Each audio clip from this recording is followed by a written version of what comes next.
Could this be true? Totoo ba to? Could I be wrong? Sinagot ko na talaga si Nestor? True! Bigay na bigay nga ang yes mo. Meron ka pang, my mind wants to say no. Kaloka ka, te. Nakikita mo ba ang sarili mo? Titigan mo. Titigan mo ako. Tignan mo ang sarili mo. Oo. Majubis ako. Hindi na rin ako super young. Pero pagkasama ko siya, ang feeling ko, ang ganda-ganda at ang sexy ko. Ganon!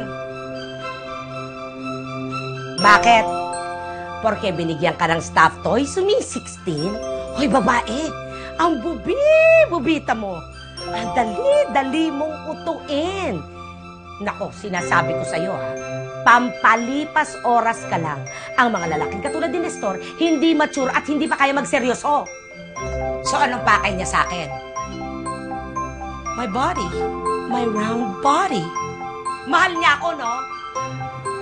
Siya na mismo nagsabing kasama ako sa future niya. Ganun siya kaseryoso. Hanggang kailan? Alam mo, te, ang syunga-syunga mo nowadays. Ano? Asan na si Maribel? Ha? Asan? Asan na? Maribel? Asan na siya? Si Maribel? Si Maribel na larawan ng mabuti at marangal na guro. Full of integrity and values. Ha? Ano na? Ha? Teka lang, te, ha? Recap lang natin ito. Teacher ka, estudyante mo siya. Graduate na siya, no? Hindi ko na siya estudyante. Pareho na lang kami ng mga ibang couples. Dalaga ko, binata siya. Matanda ka, bata siya. Alam mo, te, basag trip ka eh. Pero may point ka.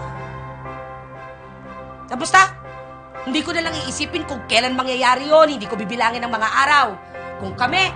Kung hindi, di hindi. Basta mamahalin ko siya with all my heart. Ganun naman ang true love, diba? Baliw ka na.